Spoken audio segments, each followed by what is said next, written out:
అమ్మాయి తన తండ్రికి గుడ్ బై చెప్పిన వెంటనే ఆమె ఒక ఉగ్రవాద దాడిలో చిక్కుకుంది. ఆమె తండ్రి దాడి నుండి బతికాడు. వెంటనే పొగలోకి పరిగెత్తి ఆమెను వెదికాడు. కాని అతనికి దొరికిందల్లా మృతదేహం మాత్రమే. ఆ మనిషి తన అన్ని ఆదాయాలను తీసి పోలీసులకు ఉగ్రవాదులని వెంటనే కనుగొనమని కోరాడు. అయినప్పటికీ వారు పట్టించుకోలేదు. ఎందుకంటే దీనివల్ల రాజకీయ ఎన్నికల ప్రచారంపై ప్రభావం చూపుతుంది. ఆ వ్యక్తి పొలిటిషియన్ దగ్గరకు వెళ్లి అడగగా అతను కూడా ఏమీ చేయలేనని సమాధానమిచ్చాడు.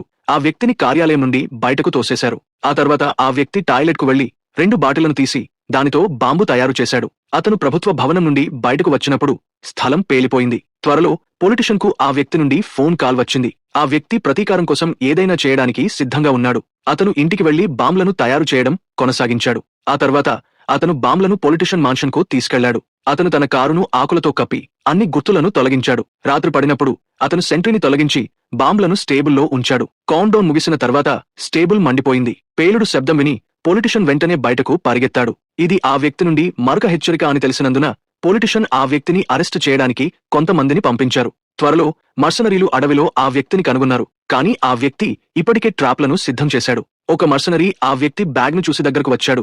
కానీ అతని కాలు ట్రాప్లో చిక్కుకుంది. ట్రాప్లను ఉపయోగించి ఆ వ్యక్తి మర్సనరీలను ఓడించాడు. ఆ తర్వాత అతను బాంబులను తన శరీరంపై కట్టుకుని పొలిటిషియన్ గదిలోకి ప్రవేశించాడు. ఆ వ్యక్తి గన్ను పొలిటిషియన్ తల మీద గురిచేశాడు. పొలిటిషియన్ కు ఉగ్రవాదుల గురించి సమాచారం చెప్పడం తప్ప వేరే మార్గం లేకపోయింది. తర్వాత ఆ వ్యక్తి కార్మికుడి గెటప్ లో ఉగ్రవాది నివాసంలోకి ప్రవేశించాడు. వారు చెక్ చేస్తుండగా ఆ వ్యక్తి ఒక ఉగ్రవాదిని తోసి అతని గన్ను లాక్కున్నాడు. వ్యక్తి మూలలో దాకుని ఉగ్రవాదులపై కాల్పులు మొదలెట్టాడు. చివరి వ్యక్తి ఒక డాగ్గర్తో అతనిపై దాడి చేశాడు. వ్యక్తి తన స్టాకింగ్తో దాడిని అడ్డుకున్నాడు. ఆ తర్వాత దాన్ని ఉగ్రవాది మెడ చుట్టూ తిప్పి అతన్ని చంపాడు. పోలీసులు చేరుకునే సమయానికి వ్యక్తి నిశ్శబ్దంగా తప్పించుకున్నాడు.